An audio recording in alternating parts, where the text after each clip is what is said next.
Salut à toutes, salut à tous, bienvenue dans Hyperlink, votre cocktail de BD de pixels qui décortique l'actualité et l'écosystème de la pop culture, qui aujourd'hui a pris ses pinceaux, ses crayons, ses fusains et son carton à dessin, puisqu'on va parler manga Blue Period, manga de Tsubasa Yamaguchi, disponible chez Pika Édition dès ce 20 janvier.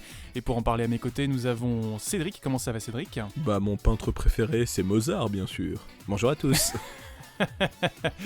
Mozart, bien sûr, le créateur de Dark Souls, on est d'accord. Exactement. Et à tes côtés, nous avons une nouvelle tête qui va d'ailleurs nous livrer la critique de Blue Period aujourd'hui. Héloïse, comment ça va, Héloïse ? Bah écoute, très content d'être ici aujourd'hui, et bah c'est parti pour parler de Blue Period. Et on te souhaite évidemment la bienvenue parmi nous. Vous pouvez nous suivre sur les réseaux sociaux, sur Twitter, hyperlink_HPL, pour regarder nos streams, ça se passe sur Twitch. Pour retrouver nos critiques, c'est sur YouTube. Et pour nous rejoindre et rentrer en contact avec nous, ça se passe sur Discord. Blue Period, c'est parti pour la critique. Minable, méga minable. Faudrait trouver un argument plus original. Blue Period donc, Héloïse, c'est à toi. Alors, donc Blue Period, tout d'abord un petit résumé. En fait, ça va nous conter l'histoire de Yatora, qui est un lycéen un petit peu banal, qui n'a pas vraiment d'ambition particulière. Il se contente principalement de sortir avec ses amis, tout en révisant pour sa future entrée à l'université. Mais un jour, il va apercevoir par hasard le tableau peint par une de ses camarades de classe en cours d'art plastique, un événement qui va clairement bouleverser sa vision des choses et le projeter dans des sphères où il n'aurait jamais pensé entrer, à savoir le monde de l'art. Donc c'est un manga et écrit par Tsubasa Yamaguchi et publié en 2017 au Japon dans le magazine mensuel Afternoon, et comme tu l'as dit, il nous arrive tout droit de chez Pika Édition et le premier tome sort le 20 janvier 2021. Alors de ce que je comprends, le thème principal du manga, ce sera donc l'art, mais ça reste un thème dit comme ça, assez vague. De quoi est-ce qu'on parle exactement ? Comme dit dans le résumé, on va suivre notre héros, donc Yatora, dans son immersion artistique, étant lui-même un néophyte. Donc on va vraiment plonger dans ce nouveau monde avec lui et suivre toutes ses découvertes. Et sa première découverte, et pas des moindres, c'est que l'art, finalement, c'est un vecteur d'émotions et de sentiments. Déjà, il va comprendre que ça va lui permettre de communiquer des choses qu'il n'arrivait pas forcément à transmettre avec des simples mots, et par extension, aussi lui permettre d'en découvrir davantage sur lui et sur certaines personnes à travers les œuvres qu'il va pouvoir découvrir au fil des pages. Donc il va vraiment pouvoir représenter un petit peu le monde comme il le voit. Et quand je dis ça, je pense notamment à un des premiers passages du manga où sa prof d'art plastique lui demandera de peindre un paysage qu'il aime, et instinctivement, il pensera à Shibuya le matin, une vision qui lui sera propre parce que ses amis ne verront pas la même chose que lui. Donc il va vraiment pouvoir mettre sa vision des choses sur le papier. Donc en plus de ça, on aura aussi un questionnement que je trouve vraiment très bien écrit sur le talent et la notion de talent. Donc c'est un peu bête dit comme ça, mais il va comprendre que le talent, c'est pas égal au hasard, mais c'est dû au travail. Dire à quelqu'un finalement qu'il a de la chance d'être talentueux, c'est minimiser tous ses efforts, parce que être talentueux, ça demande du travail, sur le long terme, beaucoup de pratique. Et on peut pas dire que c'est de l'inné, mais c'est clairement de l'acquis. Et aussi, à contrario, être bon techniquement, ça ne suffit pas. Sans sentiment et sans passion, notre œuvre sera fade et se différenciera pas forcément de la masse. Donc, avec tous ces gens qui savent dessiner, qui peuvent se compter par milliers, pourquoi certains créent des chefs-d'œuvre, pourquoi d'autres non ? Qu'est-ce qui fait qu'une œuvre est bien ? Qu'est-ce qui fait qu'une œuvre est moins bien ? Finalement, le talent, ça va un peu être un mélange assez unique et personnel entre la technique et la passion. Alors de ce que je comprends, on va vraiment traiter de l'impact global de l'art sur le protagoniste et de toutes ses découvertes. Mais finalement, l'art, ça reste quand même un domaine assez technique quand on parle d'art plastique. Est-ce que quelqu'un qui n'y connaît rien ne risque pas d'être perdu ? Absolument pas, et pour moi c'est un autre point fort du manga, c'est que c'est extrêmement didactique. En fait, ça va finalement un peu reprendre les codes du shonen de sport, où un personnage qui n'y connaît pas grand chose va plonger dans un univers et le découvrir de zéro. Donc en fait, ça va vraiment expliquer beaucoup de notions, déjà des notions assez techniques, forcément, on parle d'art. Par exemple, on va nous parler de perspective, de couleurs, ou même de techniques à part entière, comme je pense au scrapping, donc en fait qui est un mélange un peu d'images pour créer une sorte de planche d'idées. Et en fait, on va vraiment nous expliquer ces notions-là, assez pour qu'on puisse quand même comprendre, mais pas non plus trop pour être perdu. Et ce qui est quand même intéressant, c'est que c'est pas seulement des petites bulles de dialogue, on n'aura pas perspective de point, qu'est-ce que c'est ? Non, on aura vraiment à chaque fois des images pour nous montrer, nous expliquer, nous dire par exemple que, tiens, la perspective ça marche comme ça, sur le papier ça marche comme ça, et ça se construit comme ça. Donc déjà, c'est quand même super intéressant. Bon. Après, évidemment, il y a peut-être des subtilités qui se perdront pour quelqu'un qui n'a pas forcément touché un crayon dans sa vie, mais il y a vraiment assez d'infos pour comprendre le contexte, les enjeux et surtout le ressenti de notre héros principal. Autre point que j'ai trouvé assez intéressant et finalement peu représenté dans les mangas du même genre, c'est un peu la vision de comment ça se passe au Japon d'un point de vue école et apprentissage de l'art. C'est quoi les spécialisations ? Comment on y entre ? C'est quoi les débouchés ? Comment on fait une fois qu'on a un diplôme d'art entre les mains ? Combien ça coûte ? La concurrence, etc. Donc ça va vraiment nous expliquer et nous vulgariser un petit peu actuellement au Japon comment on veut faire et comment on doit faire pour faire de l'art son métier. Et autre point positif, qui là est vraiment très personnel, c'est vis-à-vis de l'esprit critique. Alors, je m'explique, en fait, notre protagoniste, il va constamment, comme c'est un néophyte, se poser des questions vis-à-vis des œuvres qu'il va découvrir au fil des pages du manga. Il va vraiment à chaque fois se poser la question, ce qui est normal, pourquoi j'aime ce tableau, pourquoi je ne l'aime pas, qu'est-ce que je préfère à celui-là plutôt qu'à l'autre, et en fait, implicitement, on va être tenté de faire la même chose que lui, et en fait, ça va vraiment nous aider à forger notre esprit critique, concernant l'art. On va, comme lui, se poser les questions et se dire pourquoi cette œuvre me parle, et pourquoi celle-là ne me parle pas, et on va vraiment pouvoir lister personnellement les indicateurs qui nous font aimer une œuvre d'art ou qui ne nous la font pas aimer, et c'est un point super intéressant parce que l'esprit critique de base c'est très très important, mais en plus concernant l'art c'est quelque chose de très personnel, et si le manga peut nous pousser à un peu forger cet esprit-là, c'est un super point positif que vraiment je tenais à noter parce que personnellement je l'ai ressenti comme ça. En conclusion, je dirais avec simplicité que Blue Period, c'est un manga vraiment à ne pas rater, et surtout, peu importe notre lien avec l'art. Si on est déjà artiste, on va se retrouver personnellement dans les pensées et les doutes de notre protagoniste, comprenant encore plus à ses côtés que l'art c'est un monde tellement important qui nous fait vibrer et qui nous fait ressentir des choses, alors que si on est néophyte et qu'on n'a jamais pratiqué, ce sera super aussi finalement. On va découvrir des termes techniques qui feront sens et surtout qui vont nous aider à comprendre comment se construit une œuvre d'art. Thème d'autant plus intéressant pour les gens habitués au manga, qui est avant tout forcément un art visuel. Donc c'est une porte d'entrée vraiment incroyable pour un débutant, parce que pour moi finalement c'est ça la force de Blue Period, ça nous donne envie de dessiner, de créer, et peu importe notre niveau. Merci beaucoup pour ta critique Héloïse. Cédric, je te donne la parole. Qu'as-tu pensé de Blue Period ?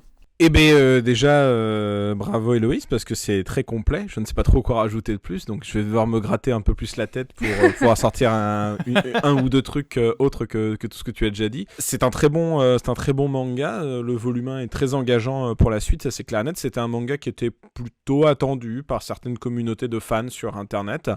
Et moi, ce qui m'a beaucoup plu, c'est que c'est un manga... Alors, Héloïse disait ça reprend les codes des shonen de sport, mais même c'est les shonen de club en fait en général, que ça soit Hikaru no Go, que ça soit Shine, que ça soit Captain Tsubasa. Enfin, il y a un peu les mêmes enjeux narratifs. Il y a le héros un peu rookie underdog qui découvre un milieu. Il a un certain talent, des fois il peut avoir un don. Bon là, en tout cas il en a pas spécialement. Mais ce qui m'a bien plu dans le récit, c'est la manière dont c'est structuré. C'est-à-dire que il y a une temporalité déjà qui est très différente de beaucoup d'autres mangas de ce genre-là, où en général on prend beaucoup de temps au début. Par exemple, l'histoire va prendre, je sais pas, disons 2-3 volumes pour faire quelques mois. Là, déjà, dès le premier tome, on a passé quasiment 6 mois. Le début c'est en avril, je crois, en avril ou en mai, et on est déjà en novembre à la fin du tome 1 quoi. Donc on voit que ça va aller très vite, et que vu que l'un des objectifs du héros c'est d'aller à la fac, je pense que très vite, d'ici peut-être 3 volumes, 4 volumes, il va peut-être y arriver. Ce qui serait le plus intéressant, c'est de voir justement comment il y arriver dans la fac d'art, parce que c'est ce qu'on nous tease depuis le début du premier chapitre. C'est les facs d'art et la spécificité de ces facs pour vraiment s'engager dans les arts plastiques à fond, quel qu'elle soit en fait. En plus de ça, moi ce que j'aime beaucoup, c'est le fait que la mangaka, donc Tsubasa Yamaguchi, elle vient d'une école d'art, et ça se ressent en fait dans la structure du manga, c'est-à-dire qu'elle a un trait qui est très atypique, qui se permet beaucoup de liberté, c'est-à-dire que c'est un trait manga, mais en même temps, elle se donne beaucoup d'efforts pour rendre quelque chose qui des fois dépasse le simple trait manga, si on peut vraiment résumer ça. Je vais mettre des gros guillemets à ça. Il est un peu flottant par moment, ouais. Il est un peu flottant, des fois il y a un truc qui est très... je vais pas dire le mot noble, mais j'ai pas d'expression, mais le héros par exemple, des fois le héros ou son ami d'enfance, ils ont des traits qui sont des fois très beaux, très épurés, il y a quelque chose très vraiment qui respire une forme de fraîcheur, et d'autre côté des fois on est dans un pur dessin manga, et ça se ressent aussi dans la mise en scène. En fait, la mise en scène est intéressante parce qu'elle est très classique. D'un côté, la mise en case, il n'y a pas spécialement de diagonale, on est vraiment sur de la case, on n'est pas au niveau d'un détective Conan où les pages sont formatées pour aller à un format de dessin et que ce soit toujours la même chose très vite, mais on voit en fait un certain classicisme dans la mise en page. Pour autant, la mise en scène, donc ce qu'il y a dans les cases, elle est vraiment intéressante. Il y a des plans qu'on voit pas tout le temps. Il y a une forme aussi pas de pureté, mais disons qu'il y a des moments de silence, quoi. Il y a des moments de flottement dans la mise en scène où on profite juste de l'art, et que ça soit les tableaux faits par le héros ou ses camarades étudiants, ou même des fois, quand on en parlait un peu, mais quand il rentre de Shibuya, par exemple, il y a quelque chose où il y a quelque chose de très étonnant, de très flottant. On a l'impression d'une légèreté qui s'échappe du manga et qui est fraîche à lire, en fait, je trouve. Mais surtout, en fait, ce qui est vraiment intéressant, c'est que Tsubasa Yamaguchi s'est entouré de pas mal de monde pour accompagner justement on va dire la diversité des styles de dessin, étant donné qu'on parle d'un club d'art. Et il aurait été dommage que tous les dessins, que toutes les productions artistiques des personnages, disons, soient le fruit d'un seul mais même style de dessin, pour le coup. Elle allait chercher pas mal de monde, que ce soit des anciens amis de fac ou de lycée, ou même tout simplement des lycéens qui sont dans son ancien lycée, si on comprend bien.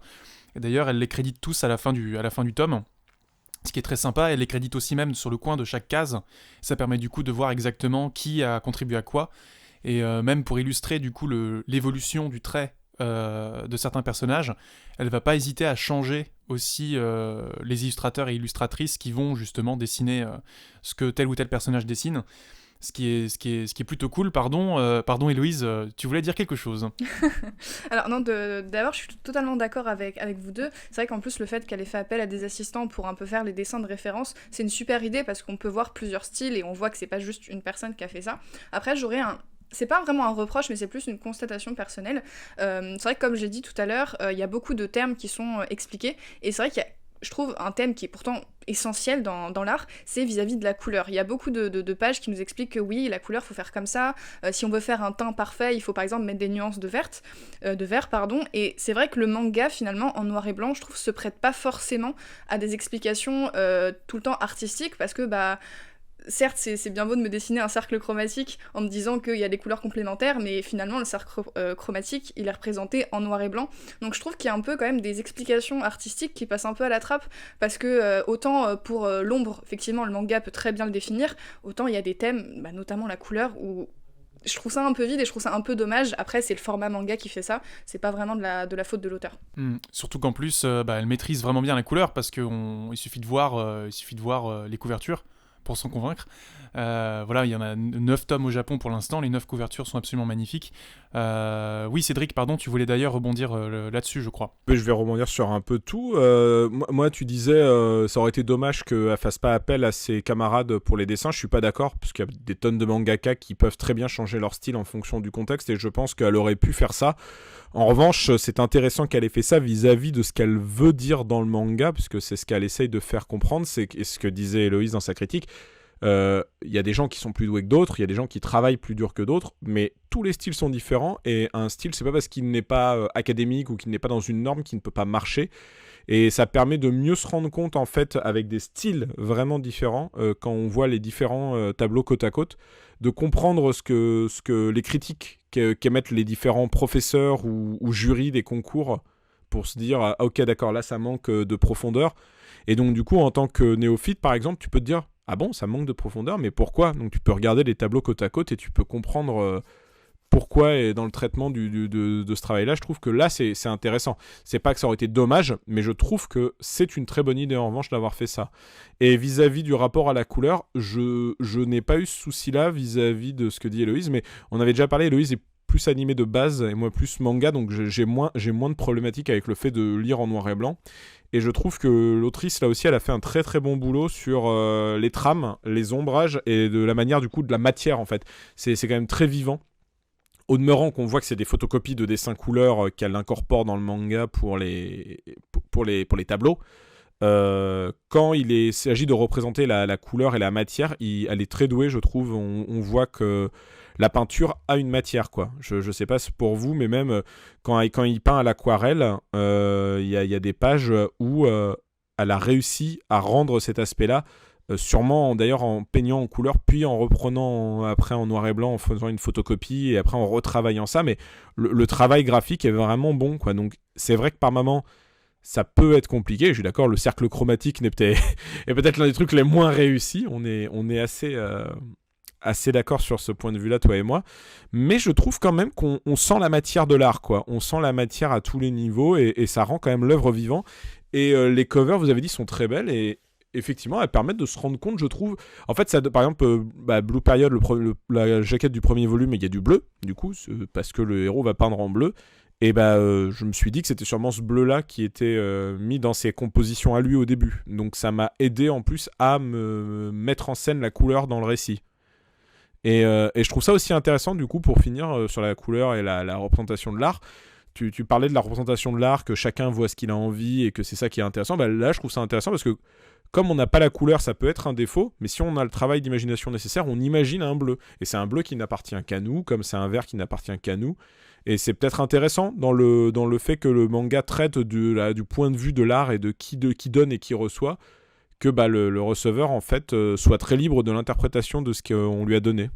Et c'est d'autant plus pertinent que les personnages eux-mêmes vont avoir des intentions différentes, vont avoir des motivations différentes à rejoindre le club d'art. Typiquement, dans le club, on va avoir un personnage qui a rejoint le club uniquement pour dessiner des jolies filles de manga et apprendre à mieux les dessiner.